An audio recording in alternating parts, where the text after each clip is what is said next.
संवाद। तर वॉर्ड 17 मध्ये भाजपच्या शिल्पा सांगोरे यांचा विजय झालेला आहे। तर नवी मुंबईत शिंदेंना डिवचणारं बॅनर लावण्यात आलेलं आहे। नवी मुंबईत शिंदेंना डिवचणारं बॅनर लावण्यात आलेलं आहे। तर नवी मुंबईमध्ये शिंदेंना डिवचणारं बॅनर यामध्ये आपण पाहतोय की टांगापलटी असं हे बॅनर या ठिकाणी लावण्यात आलेलं आहे।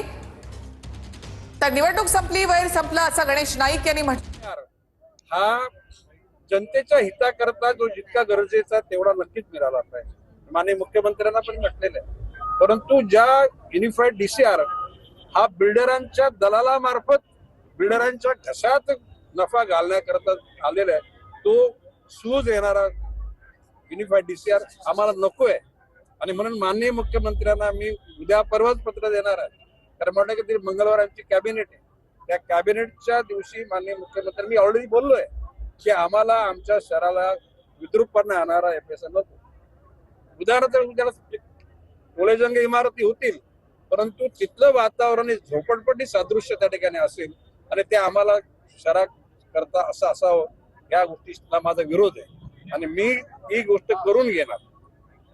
पहिली गोष्ट, त्याचबरोबर माननीय मुख्यमंत्र्यांना बोललो की गावच्या लोकांची गरजेपोटी बांधलेली घरं नियमित करणं, त्याच्या खालची जागा मालकी हक्काची करणं।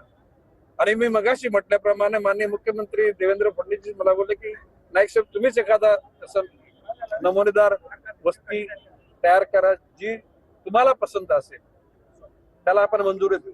मी मगाशी म्हटल्याप्रमाणे अनावश्यक मुंबईमध्ये प्रभाग 144 मध्ये भाजपचे दिनेश पांचाळ हे विजयी झालेले आहेत। 164 मध्ये भाजपचे हरीश भंगिरते हे विजयी झाले। तर प्रभाग 144 मध्ये भाजपचे दिनेश पांचाळ विजयी झालेले आहेत। तर प्रभाग 164 मध्ये भाजपचे हरीश भंगिरदे हे विजयी झालेत। काही प्रभागांचं चित्र आता स्पष्ट होत आहे। तर निवडणूक आयोगाकडून आलेली खरं तर आता ही आकडेवारी आहे। प्रभाग 96 मध्ये दादांच्या राष्ट्रवादीच्या आयशा खान आघाडीवर आहेत। अवघे काही निकाल जे आहेत ते आता निवडणूक आयोगाकडून येणं बाकी आहे आणि भाजप आणि शिंदेची शिवसेना आता मुंबईमध्ये 110 वर आली। ठाकरे बंधू इथे 72 वर आहेत।